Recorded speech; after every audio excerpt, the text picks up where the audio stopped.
আমার ঘরে পুডিং সেমাই যেটাই কোন আমি মোল্ড আউট করার আগেই একজনে খাইয়া ফুরাইলায়। তো যাই হোক, এই যে মোল্ড আউট করার আগেই যে খাইয়ালায় কী যে কমো, মানে শেষরামিরও একটা লিমিট থাকে, লিমিট ছাড়া করে এটা কইয়াও লাভ নাই গা। এই যে ভাইরাল একটা সেমাই, নবাবী সেমাই, আহামরি নাকি সবার কাছে অনেক বেশি মজা লাগে। আসলে পার্সোনালি আমার কাছে ভালো লাগে না। আসলে কথা ঠিকই, তার বাদে মানে ঘিও জমে না আমার কাছে মনে হয় এমনই। তাই নর্মাল যেগুলো খাওয়ান আছে মানে পায়েস, তারপরে বাংলা সেমাই যেটা রান্না করে সুন্দর করে, দুধ সেমাই, তারপর লাচ্চা সেমাই দুধ দিয়ে যেটা রান্না করে আমার কাছে খুব ভালো লাগে। এই যে নবাবী সেমাইটা রান্না করছি না, আমার বোন খাইয়া কইছে অনেক মজা হয়েছে, জামাই খাইয়াও কইছে মজা হয়েছে, বোন জামাই খেয়েও খায় মজা হয়েছে। আসলে মজা হয়েছে, কিন্তু আমার কাছে পার্সোনালি ভালো লাগে না। খাইতে টেস্ট হয়েছে, দেখা যায় মজা লাগছে আহামরি এমনটা না। আমার বড় ভাইয়ের কাছে নাকি নবাবী সেমাইটা ভালো লাগে না। আসলে এটা যার যার পার্সোনাল ম্যাটার, আর যার যার খাওয়ার রুচি। আমাদের কাছে এটা বেশি ভালো লাগে না, দুধ সেমাইটা অনেক বেশি পছন্দ। তো আমি এই পর্যায়ে কড়াইতে দিয়ে দিছি ঘি, তেল করে এলাইছিলাম ভুলে, তো মাফ করে দিয়েন। ঘি দিছি, ঘি দিয়া 2টা এলাচ দিয়ে দিছি, তারপরে দিয়ে দিছি লাচ্চা সেমাইগুলা দিয়ে সুন্দর করে গুঁড়া দুধ দিয়ে ভাইজা নিতেছি। আর সামান্য একটুখানি চিনি দিতে পারেন আপনারা চাইলে, আমি চিনি দিই নাই, কারণ অল্প পরিমাণে চিনি এখানে দেওয়াই ছিল, আমি যেই লাচ্চা সেমাইটা ইউজ করছি। তো যাই হোক, সালাম দিতে কিন্তু ভুলে গেছি। আসসালামু আলাইকুম, সবাই কেমন আছেন? আশা করি ভালো আছেন। আলহামদুলিল্লাহ, আল্লাহর রহমতে ভালো আছি। প্রতিদিন তো আপনার ঘরে আমি সালাম কালাম দিই, আপনারা মাঝে মাঝে সালাম কালাম দিয়েন, কমেন্টের মধ্যে চেষ্টা করেন সালাম দিলে, কারণ 10 নাকি শুধু আমি নিয়ে যাবো, আপনারা নিবেন না, তাহলে কেমন হইব?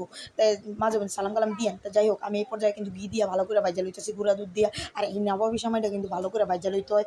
আর এই কয়দিন ধরে আমি মিষ্টির ভিডিও এডিট করতে করতে আমার গাল ব্যথা করতেছে, আর এখানদা দাঁতও ব্যথা করতেছে, মানে মিষ্টি খাইতেছি না কিন্তু তারপরে দাঁত ব্যথা করতেছে, গাল ব্যথা করতেছে, কথা কইতে কইতে মজা লাগতেছে না। তো যাই হোক, খাওয়ান কিন্তু মজাদার ছিল। খাওয়ান মজাদার হলে কি, এই যে ভাজতে গেছি, ভাজতে আসছি, এই ভাজতে ভাজতে কিন্তু 4-5 মিনিট গেছিলো, আমার হাত ব্যথা হয়ে গেছিলো। তো এই পর্যায়ে আমি কড়াইতে দুধ দিয়ে দিছি, আরেকটা কড়াইতে ওইখানে দিয়ে দিছি 2টা এলাচ দিয়া সুন্দর করে দুধটা নাড়াচাড়া করে মিশাই লইতেছিলাম। মিশাই নিয়ে সুন্দর করে দুধটারও আমি ভালো করে নাইরা চাইরা মিশাই নিতেছিলাম। সেদিনকে আমার জামাই তো রীতিমতন কইতাছিল যে তুমি এত কিছু দুধ দিয়ে বানাইতেছো, তোমার 4 কেজি দুধ একদিনেই লাগছে, মানে রমজানের ঈদে এইগুলো সব কিছু বানাইছিলাম। তো এইগুলো ভিডিও এডিট করতে করতে অনেক সময় লেগে গেছে, এখন করতে পারেন। তো এই কয়দিন ধরে এই ভিডিও যে মিষ্টি ভিডিও দিতে আসছে, বেডি না ডায়াবেটিস হয়েছে। আসলে আমি মিষ্টি খাবার খুব কম খাই, আমি বানানো পছন্দ করি কিন্তু খাইতে না। তো গুঁড়া দুধ আমি কতখানি অ্যাড করে দিছি, গুঁড়া দুধ দিয়ে সুন্দর করে এটারে আমি মানে খিরসা টাইপের বানাবো। খিরসা টাইপের বানানোর জন্য সুন্দর করে আমি গুঁড়া দুধ বেশি করে দিয়ে দিছি। গুঁড়া দুধ বেশি করে দিয়ে আমি আরও নাড়াচাড়া করে মিশাই নিতেছিলাম, যাতে লাঞ্চ না থাকে, দলা পাকায় না থাকে। অনেকে তো মানে কন যায়, আপু তুমি কথা কও অনেক দেরিতে, আবার কথা কও অনেক তাড়াতাড়ি, ভাই কোনটা যে করলে আসলে শান্তি লাগবে এই বুঝে পাই না। তাই এই পর্যায়ে আমি দিয়ে দিছি কিছুটা কর্নফ্লাওয়ার দিয়ে আমি মিশাই নিতেছিলাম। এখানে কিন্তু চিনি আমি আগে অ্যাড করে দিয়েছিলাম, চিনি লবণ এখন আবার একটু সামান্য দিতেছি। কর্নফ্লাওয়ার দিয়ে সুন্দর করে এটাকে মিশাই নিতেছি, মিশাই নিয়ে ভালো করে মিশাই নিতেছি। আর সাইডের যে নয়েজগুলো আমার মেয়ে পড়তেছে, ছেলে পড়তেছে, যে কারণে স্কিপ করে যায়। আর ঈদের দিনকে কি সেমাই রান্না করেন, কীভাবে রান্না করেন সেটা আমাকে অবশ্যই জানাবেন। আর নবমী সেমাইটা কার কার কাছে কেমন লাগে জানাবেন।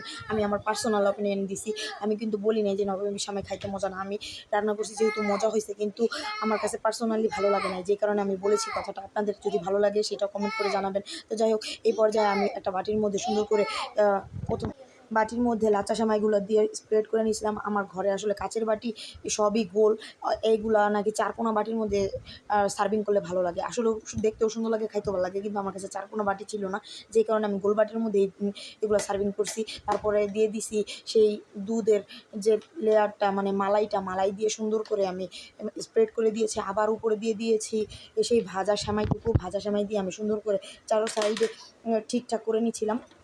আমার ঘরে কী হয়, প্রতিবারই আমি সেগুলা কাটার আগেই সবাই সাইডের থেকে টেস্ট করা শেষ, খাওয়াও শেষ, যে কারণে আমি সম্পূর্ণ ফটোও তুলতে পারি না, ভিডিওটুকু করতে পারি না। হ্যাঁ করে আমি বুঝাইতে পারি না যে আমি ভিডিও করি, প্লিজ তোমরা একটু পরে খাও, কিন্তু না, তারা চুলা থেকে নামানোর সময়ই তারা অর্ধেক শেষ করে ফেলায়। পরে এগুলো আমি ভিডিও করতে যাই, দেখি যে অর্ধেক হয়ে গেছে। তো যাই হোক, এটা আপনারা স্কিপ করে নেবেন, একটু বুঝে নেবেন।